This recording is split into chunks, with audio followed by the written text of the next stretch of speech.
जी साहब और सीएम साहब सुनो पत्थर भी लोग आज हम पे क्या बीत रही है। देखो मैं नौकरी नहीं दी उन्होंने, कह रहे आप 45 साल से ऊपर के हो गए हो। मैं मेरी 5 बहनें हैं, मैं अकेला भाई हूँ, कोई कमाने वाला नहीं है। 1968 एक्ट है, आप नौकरी नहीं कर सकते। 310,792 आदमी की लाशों पे तुम करने वाला है। हम 700 बाद में आदमी मर जाएंगे और कफन बेचने में आपकी दुकान चल पड़ेगी। क्या तो मुझे लगता है आप कफन का काम सुना आपका केजरीवाल साहब, आपको बहुत अच्छा काम कर रहे हो। कफन का देखो बेचना कम, ताली पे रहो, हंस लो मेरे ऊपर। मैं बर्बाद हो गया। सबसे पहले तो आपका स्वागत है हमारे चैनल पे। राजेश जी, आखिर में क्या वजह हो रही है कि जिस वजह से सरकारें अब आप लोगों की बात को अनसुना कर रही है और उनके कानों के अंदर जो तेल जाना चाहिए, जो आवाज जानी चाहिए, लेकिन नहीं पहुंच पा रही है। सचिवालय पे जहाँ पे दिल्ली पूरी चलती है, आपकी आवाज वहां से भी नहीं उठ पाई। सर जी असल में क्या है, एलजी साहब और सीएम साहब पत्थर दिल हो गए हैं। उनके दिल में पत्थर है, हृदय में उनके दिल नहीं है, पत्थर दिल हो गए वो। हमारी आवाज़ वहाँ तक उनके दिल में पहुँच नहीं पा रही है। मैं ये कहना चाहता हूँ उनसे कि हमारी आवाज़ सुनो। आज हम पे क्या बीत रही है। देखो मैं भाई साहब बायोडाटा लेके गया इसी कंपनी में, मुझे नौकरी नहीं दी उन्होंने, कह रहे आप 45 साल से ऊपर के हो गए हो।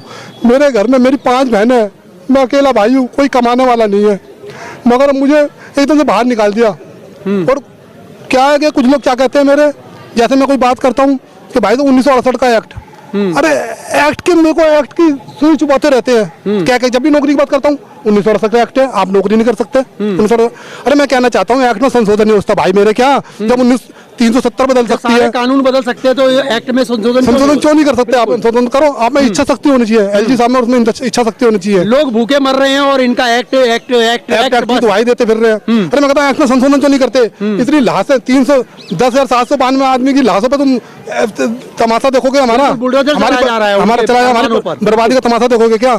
या आपने कफन बेचने का दुकान खोल लिया कोई, या आपका कोई बिजनेस चलने वाला है, हम 10,700 बाद में आदमी मर जाएंगे और कफन बेचने में आपकी दुकान चल पड़ेगी। या तो मुझे लगता है आप कफन का काम शुरू करने वाले हो। कफन का काम बहुत अच्छा चलेगा। एलजी साहब आपका, केजरीवाल साहब आपका बहुत अच्छा काम कर रहे हो। कफन बेचना काम कर लो। आज देख लो मेरी बर्बादी का तमाशा। एलजी साहब और सीएम साहब से कहना चाहता हूँ, मेरी बर्बादी का तमाशा देख लो। आज ताली पे रहो, हंस लो मेरे ऊपर। मैं बर्बाद हो गया, मुझे बर्बाद कर दिया सीएम साहब ने, एलजी साहब ने मुझे बर्बाद कर दिया। आज मेरी बर्बादी का तमाशा दुनिया देख रही है।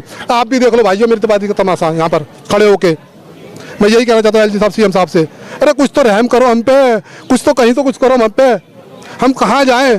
कोई नौकरी नहीं दे रहा हमें। अरे तुम ही दिला दो मैं नौकरी, चलो। तुम कहते हो मैं झूठ बोल रहा हूँ, चलो मुझे नौकरी नहीं मिल रही, मैं ट्राई ही नहीं कर रहा हूँ। अरे आप मेरा हाथ चल के, मेरा हाथ पकड़ के मुझे नौकरी दिलवा दो, चलो कहीं। एलजी साहब आप चल दो, आपकी तो बात दुनिया सुनेगी। जब आपका गोल्डन पीरियड था तब तो आपको यहाँ पे रख लिया गया, उसके बाद में जैसे एकदम से हटा दिया तो खत्म। 1 तारीख को मैं नौकरी पे गया हूँ, मैंने नौकरी भी कर ली, 6 से 2 की ड्यूटी कर ली।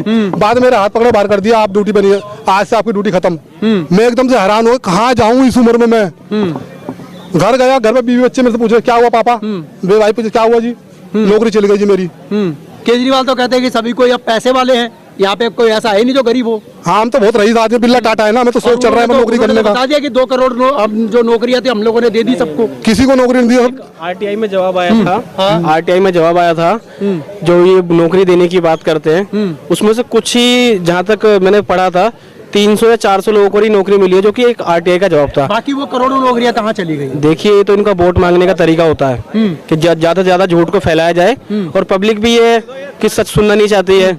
कम से कम उस सच को सुने, उस बारीकी को देखे कि जो आरटीआई का जो आंकड़ा है वो क्या कह रहा है। नेता तो कुछ भी कह के चले। नेता केजरीवाल जी ने तो ये भी कहा था, अगर मैं उनकी जबान पर उनकी जबान पर विश्वास करूं, एक एबीपी न्यूज में एक बहुत बड़ा सम्मेलन चल रहा था, तो आज से कुछ 1-2 साल पहले एक महिला थी, उन्होंने कहा था कि जो डीटीसी में बस मार्शल हैं, सर आप इनके बारे में क्या सोचते हैं? तो उन्होंने उस महिला को चुप कराते हुए कहा, रहने दो, उनके लिए हम कर रहे हैं, हम उन्हें पक्का करेंगे।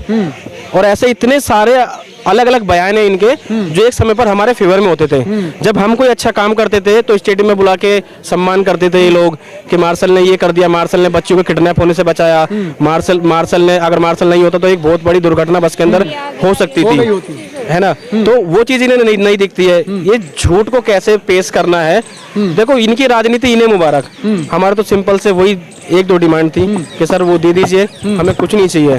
क्योंकि अब आप बात कर रहे हो कि हम रईस हैं, देख लो किसी के चेहरे कहीं से रईस कहीं नजर आ रहे हैं कहीं। अगर हम रईस होते तो हम यहाँ पर क्यों आते?